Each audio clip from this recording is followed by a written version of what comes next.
Olá, estamos começando mais um painel político aqui pela Doctum TV. Nesses dias eu estou aqui substituindo o apresentador Ranieri Bento, que está de férias. E hoje eu recebo o promotor de justiça, Dr. Maikson Borges, que é também promotor de justiça eleitoral, vinculado à 72ª Zona Eleitoral. Dr. Maikson, muito obrigado pela presença. Seja bem-vindo ao nosso programa. Eu que agradeço, é um prazer estar aqui neste programa. E nós vamos conversar sobre as eleições municipais, as eleições de 2016, que já estão aí se aproximando. Sim. Então, Maikson, o Ministério Público está se preparando aí para essas eleições? Sim, o Ministério Público Eleitoral, né, só para a gente poder compreender um pouco como que nós funcionamos, né, porque o Ministério Público Eleitoral ele não possui corpo próprio, né, de membros. Então, ele toma por empréstimo membros do Ministério Público Federal, membros do Ministério Público Estadual. E a nossa organização ela é mais ou menos a seguinte, se o senhor me permite só esclarecer rapidamente para a população poder entender. Exato. O Procurador-Geral da República, que é o chefe do Ministério Público da União, ele também é o Procurador-Geral Eleitoral.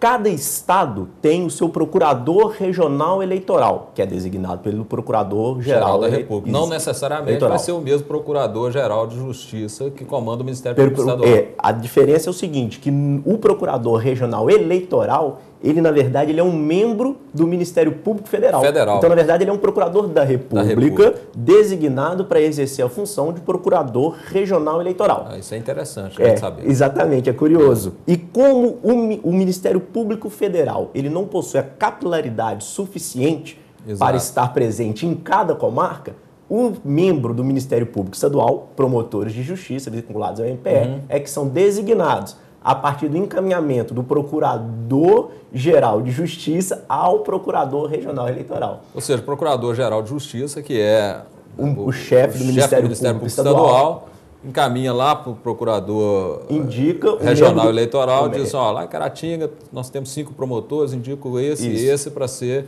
o eleitoral. E existe todo um regramento, né? Exatamente para evitar qualquer tipo de subjetivismo na indicação do promotor eleitoral. Então, o próprio Conselho Nacional do Ministério Público possui resolução que disciplina como que se dá essa indicação, que ela é alternada, segue uma lista de antiguidade, tudo parametrizado para evitar qualquer tipo de subjetivismo. E essa indicação, ela, por quanto tempo essa atuação como promotor eleitoral? Durante uma eleição ou por ano? Não, o prazo é fixo, né, especificado até pelo CNMP, o prazo de 2 anos. 2 anos. Então, a cada 2 anos há um revezamento, de forma a possibilitar que todos os membros do Ministério Público, todos os promotores de justiça lotados naquela comarca tenham a oportunidade de vir a ser promotor eleitoral.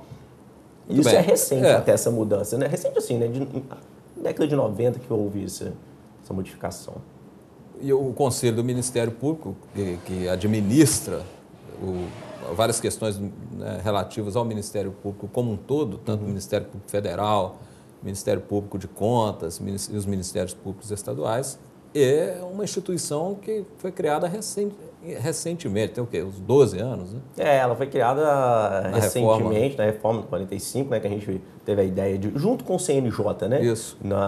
De controle externo das instituições, né? É formada por membros da sociedade civil, do Poder Judiciário, no CNMP, promotor no CNJ. Um controle recíproco, né? É um controle recíproco e tem a função de regulamentar administrativamente as instituições e, eventualmente, né, em casos de sanção, de desvio de conduta também, apreciar isso após ou se a corregedoria local não estiver dando devido encaminhamento. Bom, só para esclarecer, então, esse Conselho Nacional do Ministério Público estabeleceu normas para a designação dos promotores eleitorais. Trazendo critérios objetivos. Correto. Né? A ideia, esses critérios já eram seguidos por alguns ministérios públicos estaduais. Mas então, não estava... Como a normatização ela era de cada ministério público estadual, então havia discrepância entre os estados. Certo. E para uniformizar esse entendimento a partir de critérios objetivos, o CNMP regulamentou toda a questão. Que é o correto, né? Com certeza. Bom, doutor Maikson, só para informar o nosso telespectador, eu acredito que a maioria conheça a instituição do Ministério Público, mas há aqueles que às vezes confundem, né? Acha até que o Ministério Público faz parte do Judiciário, né? Vê lá o senhor toda hora no fórum, acha até que o Ministério Público tem ali a sala dele no fórum, como era antigamente, né? O Ministério Público de Minas Gerais, aqui em Caratinga, já há algum tempo tem as suas instalações próprias, não é isso, doutor? Uhum. E ficam onde aqui em Caratinga? Aqui a gente está situado no edifício Barbosa ali, né, na Olegário Maciel, no sétimo andar. No sétimo andar nós temos essa sede, né, que ela é locada. Saímos do fórum, acredito, eu não estava aqui, mas acho que foi em 2012, por 2012, e passando para lá. E existe realmente, muitas vezes, essa confusão da população que não compreende bem aonde que o Ministério Público se situa, se está dentro do Judiciário, se não está dentro do Judiciário, se está dentro do Executivo, se não está, na verdade, o Ministério Público... Se é um quarto poder? Se é um quarto poder qualquer. Na verdade, ela não está situada em nenhuma dessas instituições, é algo extremamente atípico. E essa confusão, talvez, ela tenha até um cunho histórico, né, da origem do Ministério Público, que até hoje, em muitos países, o Ministério Público é a magistratura, só que é a magistratura, que eles falam magistratura de pé, a magistratura que funciona como longa-mandos em questões acusatórias, né? Mas é que a gente ainda tem essa dificuldade de população, embora hoje, né, através da divulgação das atuações do Ministério Público, a população ela reconhece e entende melhor as funções do Ministério Público. O Ministério Público tem apostado muito nisso, né? Está cada vez mais presente junto à população. O Ministério Público, nessa conformação que nós temos dentro do Brasil, né, com a característica de ser um ombudsman, né, a capacidade de ter fiscal geral do ordenamento jurídico também, e questão das induções das políticas públicas, de fomentar a política pública e de causar uma transformação da realidade social. Hoje a gente tem o Ministério Público, ele tem por fim, né, modificar para melhor, a partir dos regramentos, das normas constitucionais, das políticas públicas que têm que ser implementadas, acompanhar o desenvolvimento dessas políticas, né, junto com a população, e ser, na verdade, aquele canal, né, que a população pode buscar para a solução de problemas que elas acreditam que sejam de responsabilidade de algum gestor público. Bom, voltando a falar do Ministério Público Eleitoral, nós conversamos no programa anterior com o juiz Dr. Marco Aurélio Abrantes, que é o juiz, inclusive, da 72ª Zona Eleitoral, e ele nos dizia que o juiz eleitoral ele tem um poder de polícia, ele mesmo fiscalizar situações e identificar irregularidades. Mas o Ministério Público, a gente nota que essa é a função primordial do Ministério Público, ou seja, quem realmente é o fiscal das eleições é o Ministério Público. E em que determinado momento o Ministério Público deve atuar? O Ministério Público ele acompanha todo o processo, né? Todo o processo eleitoral, inclusive antes das eleições. Nós já estamos acompanhando... Antes, durante e depois das eleições. Durante e depois. Nós temos uma multiplicidade de funções e função própria, igual o senhor disse, a função constitucional, né? De fiscalizar, de velar pelo ordenamento jurídico, pela ordem democrática, pelo regime democrático. Então, esse papel do Ministério Público ele é desenvolvido ao longo do processo eleitoral, mas também antes e depois, de fiscalização. Com aquela questão um pouco diferenciada que o senhor disse no plano eleitoral, em que o juiz eleitoral ele também ele exerce o poder de polícia e imediatamente ele pode ele pode agir, né, e praticar algumas condutas de ofício, né, assim como também os partidos, as coligações, os candidatos também realizam esse papel de fiscalização. O ideal é que um fiscalize o outro. Isso, mas a grande diferença que nós temos é o quê? É que o Ministério Público, dentro do sistema eleitoral, ele funciona através de uma fiscalização ou de interesses suprapartidários, né? Ou seja, de forma independente e imparcial. Enquanto os partidos também exercem a sua função de fiscalização, mas eles, como estão vinculados à causa, muitas vezes eles não têm a imparcialidade necessária. Já o Ministério Público, ele suplanta essas questões partidárias, esses interesses locais dos candidatos para fiscalizar de maneira equânime toda a situação. Então nós temos até algumas situações jurídicas que foram discutidas até há pouco tempo, no sentido, por exemplo, da impugnação de registro de candidatura. que é um papel de fiscalização dos partidos, dos candidatos, que todo mundo pode impugnar. Partidos, candidatos, coligações, e o Ministério Público também é um legitimado. Só que a legislação ela determina, ela fala que aquele que impugnou pode recorrer.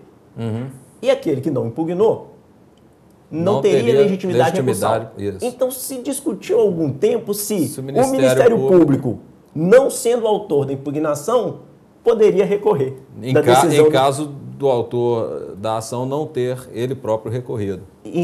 Poderia recorrer da decisão do magistrado. E aí alguns falavam, não, como a norma fala que não foi ele. Mas a jurisprudência consolidou e firmou o entendimento de que exatamente por defender esse interesse público suprapartidário, ele teria legitimidade. É o único que tem, na verdade, tem legitimidade para recorrer, não sendo autor da impugnação. E até para evitar que haja um futuro conchavo entre o autor da impugnação e o réu da impugnação. Exatamente. E com isso fica prejudicado o interesse público. Exatamente. Então atua nessa fiscalização ampla e restrita de todo o processo, de todo o procedimento eleitoral. E o Ministério Público, a gente nota que é uma instituição, igual o senhor falou, antigamente era associada simplesmente à acusação criminal, né? E nossa origem. Da Constituição de 88 para cá, ele vem assumindo uma série de atribuições e a gente observa que o Ministério Público é aguerrido também em buscar o seu espaço, né? Essa questão que o senhor falou, aí, haver uma discussão sobre legitimidade, era para ser uma coisa óbvia, né? Sim. Essa legitimidade do Ministério Público recorrer a uma impugnação onde ele é fiscal da lei. Né? E era para ser uma coisa óbvia, a gente vê assim, que o Ministério Público tem que se esforçar muito também para fazer prevalecer as suas teses. A gente tem alguma dificuldade em determinados setores, né? Talvez para firmar determinado entendimento, posicionamento, ou até a capacidade, a legitimidade do órgão, né? É um embate institucional. É um embate que a gente tem muitas vezes porque é um órgão que fiscaliza, né? E o órgão que fiscaliza, ele sofre as consequências muitas vezes dessa fiscalização, mas o Ministério Público sempre exerceu seu papel com altivez, com imparcialidade, com seriedade. É o que a gente vê ao longo da história. Mas nós temos N situações em que o Ministério Público teve, de fato, que pleitear, né, defender a sua legitimidade para determinadas ações, até a questão saindo um pouco do tema eleitoral, mas a questão da ação civil pública, como era recente, houve uma discussão muito grande a questão da legitimidade para determinados assuntos, né?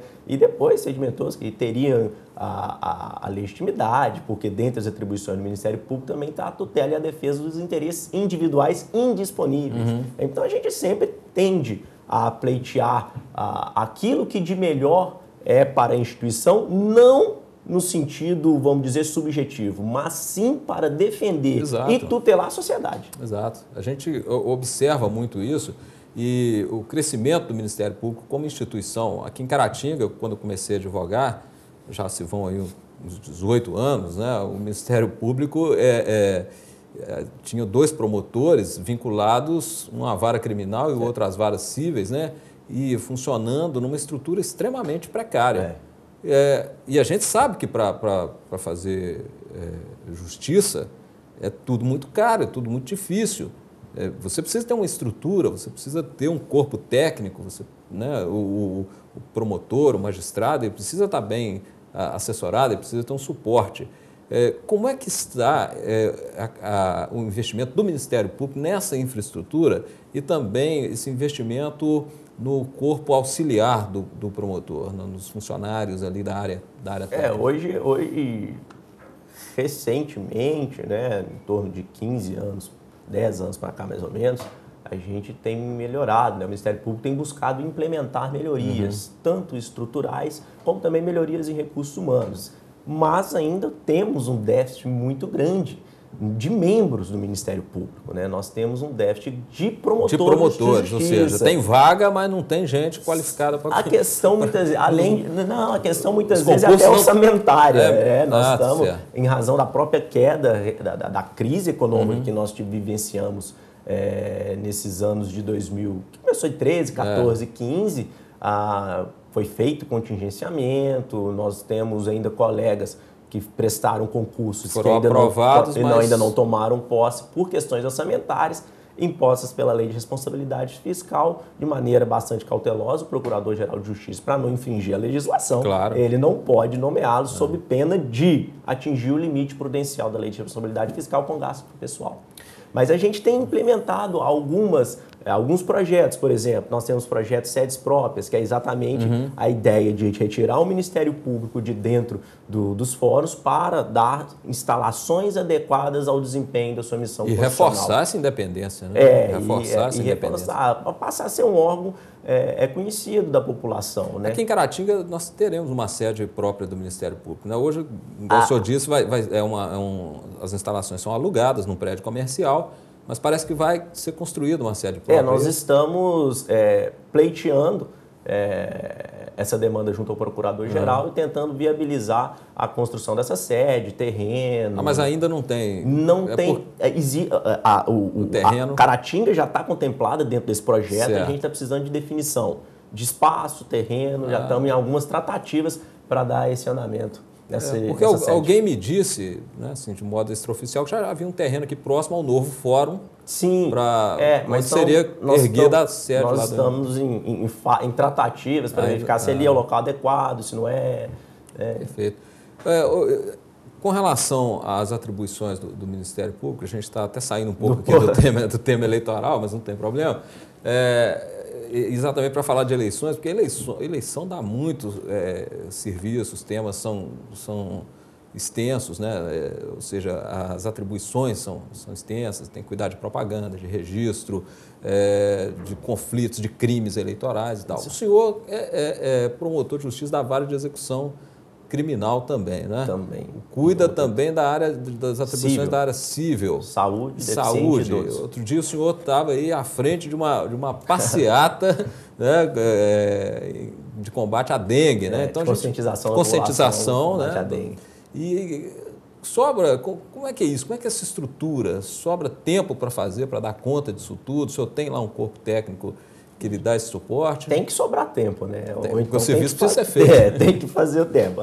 A peculiaridade do caso é certamente essa, porque ao assumir a função eleitoral, eu mantenho todas as minhas atribuições de origem. Né? Eu não sou afastado das minhas atribuições ou elas não são repassadas para os outros colegas. Então, na verdade, eu somo função, eu somo trabalho. E aí a gente nós temos que nos desdobrar para dar conta de toda essa demanda com qualidade, com celeridade suficiente, sendo que o período eleitoral, né, por demandar uma maior atenção, a gente prioriza as eleições sem prejudicar as outras áreas. Isso acontece, né? A justiça eleitoral, o judiciário também acaba priorizando também as eleições. E também não são afastados, né? Continuam exercendo a atribuição. A dificuldade da justiça eleitoral de não ter corpo próprio, né? Então, como ela toma por empréstimo os integrantes do Poder Judiciário e do Ministério Público, a gente acumula função. Mas tem dado bons resultados. Não, a gente vê também que a justiça eleitoral ela funciona assim, administrativamente, de forma permanente, né? E com um corpo técnico qualificado, né? Para dar andamento aos processos. O TRE ele tem uma estrutura administrativa bastante técnica, com integrantes capacitados, passaram por concurso público, bem selecionados e trabalham o ano inteiro, né? Eu costumo dizer que o pessoal acha que a justiça eleitoral ela só funciona de 2 em 2 anos. Ela só funciona nesse período de 2 em 2 anos. Na verdade, não. Ela funciona permanentemente durante um ano inteiro, inclusive juiz promotor eleitoral. Por quê? As eleições, acabaram as eleições, ainda nós vamos ter a questão de avaliar a prestação de conta, vamos ter algumas ações de impugnação de mandato eletivo, e as ações elas continuam, as ações criminais continuam. Então, essas ações elas são julgadas aí ao longo desse período. Né? Então, a gente tem trabalho, tem atribuição ao longo de todo o ano. O Ministério Público, então, está aí à disposição do cidadão. O senhor atende lá no edifício Barbosa, na Avenida Olegário Maciel. Se alguma pessoa observar alguma situação de irregularidade na campanha eleitoral, no processo eleitoral como um todo, pode procurar diretamente o Ministério Público? Sim. Ele tem que procurar a polícia primeiro? Como é que Não, funciona ele isso? pode procurar o Ministério Público, pode sem prejuízo de querer procurar a polícia também, mas ele pode procurar o Ministério Público diretamente, né, em que a situação narrada por ele será avaliada. Tem a facilidade também de, através do site do Ministério Público, né, www.mpmg.mp.br, clicar no link ouvidoria e lá fazer a sua reclamação, anônima, a sua denúncia. A gente, preferencialmente, a gente a pessoa se identifique. opta pela pessoa se identificar, trazer elementos, inclusive outras pessoas que tenham conhecimento a respeito do fato. E o importante também, principalmente que a gente vê muito a questão da propaganda eleitoral irregular, né? A pessoa, se possível também, trazer um anexo fotográfico, que hoje em dia quase todo mundo tem celular, então fica até mais prático, né? Conseguir encaminhar, porque... não basta denunciar, tem que provar, isso, né? Tem que apresentar, pelo menos, indícios trazer ali. Indícios, elementos mínimos, né? A gente consegue desenvolver uma investigação que terá um resultado positivo. Muitas vezes, só a informação solta, aleatória, não nos permite, até porque em questão de propaganda eleitoral, quando nós vamos verificar, a propaganda já saiu, já retirou, então vai ficar aquela questão do denunciante anônimo falando que havia uma propaganda irregular e no local, quando foi fiscalizado, ela já não estava mais presente. Eu acho que a questão principal do cidadão é exercer o seu papel de fiscalização e levar o Ministério Público a essa situação. Isso. Uma coisa que o doutor Marco Aurélio disse na entrevista anterior aqui no nosso programa foi da possibilidade de se reunir candidatos, o Ministério Público, as polícias. É possível elaborar um ajuste de conduta eleitoral em que os candidatos se comprometam ali naquela cidade, naquele município, a cumprir determinadas normas, entre eles mesmos ali estabelecidas, de forma a fazer uma eleição mais justa? Sim, a gente tem trabalhado através de recomendações, né, na questão de orientar, né? Recomendação é um instrumento extrajudicial administrativo do Ministério Público, passível de ser encaminhada para os partidos políticos, os diretórios. E a gente trabalha através da recomendação e também através dessas reuniões, né? Dentro dessas reuniões, a gente pontua, né, juntamente com o juiz eleitoral, ainda nós vamos organizar essa reunião para que algumas situações sejam regulamentadas, né? Principalmente a questão que ela é muito sensível, né, no período eleitoral, é a questão da propaganda eleitoral. Muitas vezes... não é bem assessorado, então pratica propagandas vedadas, irregulares e sofre sanção. Então é importante trazer essa transparência, trazer um trabalho preventivo. É um trabalho preventivo e a Justiça hoje a gente tem buscado, né, trabalhar de maneira preventiva, e o Ministério Público também, através de recomendações, através de outros instrumentos, né? A gente pode buscar isso. O termo de ajustamento de conduta ele é um outro instrumento técnico que afeta a Lei de Ação Civil Pública, né? E que sai um pouco da esfera da questão eleitoral. Mas não pode ser aplicado no direito eleitoral, não? Assim, Doutor porque aí o senhor falou de reuniões, mas eu fico preocupado com a formalização. A formalização disso a gente pode fazer através de compromisso. Isso. De acordo entre os seria partidos. Um compromisso vinculante. Isso. Ou seja, por exemplo, aquele compromisso ali, exatamente, estaria infringindo aquele compromisso, estaria sujeito a sanções. Sim, desde que estabelecido ali. Só a questão que a gente, para deixar não em dúvida, né, a população de uma maneira geral, extirpar essa dúvida, é por quê? Porque o termo de ajustamento de conduta da Lei de Ação Civil Pública, propriamente dito, ele já foi celebrado em algumas eleições passadas, né? Só que isso foi levado ao questionamento perante o TRE e o TSE, e eles estavam desconstituindo a execução desse termo. Certo. Então, quer dizer, perdeu a... Agora, nada impede que seja feito um compromisso com os diretórios, juntamente com a participação do próprio magistrado, dentro dessa reunião, para regulamentar. Por exemplo, vamos regulamentar as áreas em que em que os comícios ocorrerão, certo, ou o horário, ou qual dia, né? Então são acordos que são o quê? São acordos passíveis de serem tomados entre os partidos. E quando deu alguma infringência, tá lá, não, dia tal, era o local do comício era aqui, o partido... Não, então você está infringindo, então seria do outro. Fica proibido de fazer um comício e tal. Então, se a gente são sanções estabelecidas no próprio compromisso. Exatamente, né? Não aquela coisa ampla. Porque a propaganda ela é uma preocupação muito, muito grande do Ministério Público e do Poder Judiciário também, para que haja equilíbrio, né? Com a reforma eleitoral que nós tivemos no ano passado, através da Lei 13.165, nós tivemos a intenção do legislador de trazer maior equilíbrio na disputa eleitoral, trazer equidade entre os candidatos e para preservar exatamente o princípio democrático, né? A ampla concorrência ao pleito. Que é o que todo mundo espera. E é o que todo mundo espera. E evitar o abuso do poder econômico. Tanto que nós tivemos regulamentação, a própria legislação hoje. Antigamente, o partido é que delimitava o gasto de campanha. Hoje não.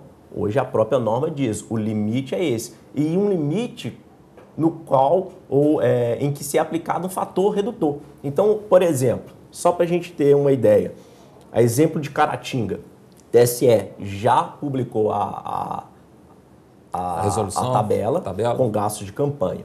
Então, o gasto de campanha é o gasto da eleição anterior com um fator redutor de 30%. Ou seja, se gastará menos nessa campanha do que na campanha a prefeito. Obrigatoriamente. Obrigatoriamente. Quem ultrapassar isso está passível de sofrer as sanções. Quem fizer caixa 2, aí já é crime. Já é crime. O caixa 2 é algo que tem que ser combatido.